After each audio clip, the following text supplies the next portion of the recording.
I got it. Hello, boys and girls. My name is Cheyenne. And I'm Armani. And today we will be trying to find Mr. Morocco. He is the fellow mole. Today we are going to be following the mole highway to find Mr. Morocco. We are going to be finding our first clue sometime soon, so let's get going.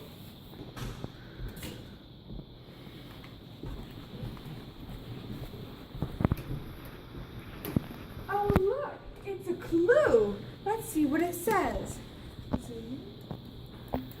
It says, find hydrochloric acid on Mass Ave when you're on 6.03 times 10 to the 16th Chloride Street, given the equation 2HCl H2 plus Cl2.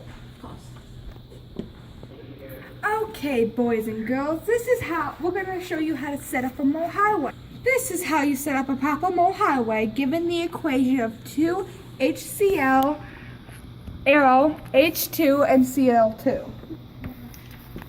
So we know that in the equation we have 6.03 times 10 to the 16th chloride. So how are we going to set it up? Is with our mole map. Make sure you have a mole map. It's lots of fun when you color it. Alright, so this is how our mole map's going to go. This is going to tell us how to get to Morocco's house. It's somewhere here, and we got to find it. We know we're starting on particles and stuff. Because the equation says 6.03 times 10 to the 16th. That lets us know that we're on particles and molecules and all that good stuff. And so our goal is to get from here to here. How are we going to do that? Well, we're going to show you. To moles. And in order to do that, we have to go 6.02 times 10 to the 23rd under 1 mole. So, Cheyenne's going to show you how to do this on the board. This is how it will be set up first. We have what our equation gave us at molecules or our particles and stuff.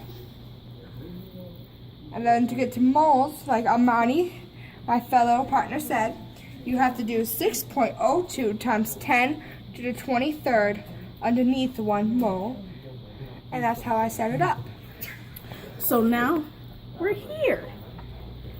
So now that we're at moles, we have to get to the other side of the highway. And in order to do that, you want what you want over what you need. And what you need is what you already have. So from the equation, we know that we are on Chloride Street. So chloride is what we have, or what you need. So, how many moles of chloride are there? Can you see it?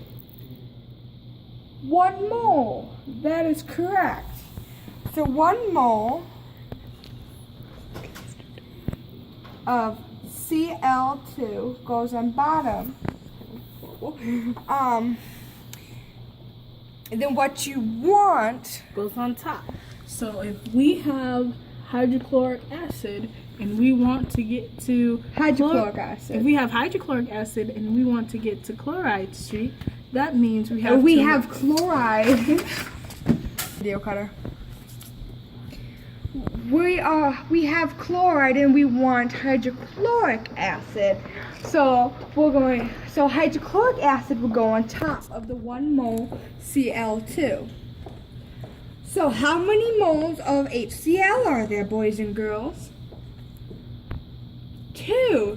That's correct. So I'll put 2 moles. I told you to get the marker if it's running out, and you still stayed with it. Of HCl on top. Nope, I ain't seen it. So we're officially here. Now we need to get from mole to mass. And in order to get to from moles to mass, we have to multiply the molar mass on top and 1 mole on the bottom. So in order to find our molar mass, this is when we're going to use the periodic table. Oh. Okay, so in order to do the molar mass, you need to find the product's atomic number. Now, if you don't know where the atomic number is on the periodic table, all you have to do is look under the word or look for the decimal number. It's always going to be the decimal number. Now, it might be different on on different periodic tables, but it's usually the same number, and sometimes it's just a point off or so. So, to get the molar mass, I'm going to find hydrogen on the molar mass. On the periodic table. And on the periodic table, it says that hydrogen is 1.01. So now, I'm going to type that into my calculator. Now, if we look at the equation, it tells us that we have 1 hydrogen. So that means we only have to multiply by 1, which will give us 1.01.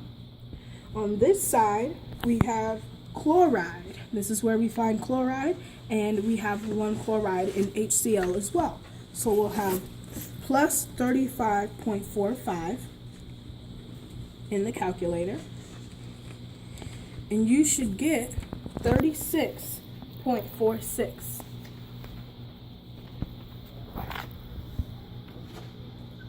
Now, if you don't get that, it might be that you typed it in the calculator wrong, but just keep trying till you get the answer. And so now that we have the molar mass, we are now going to solve the equation. Here is our finished equation without the answer.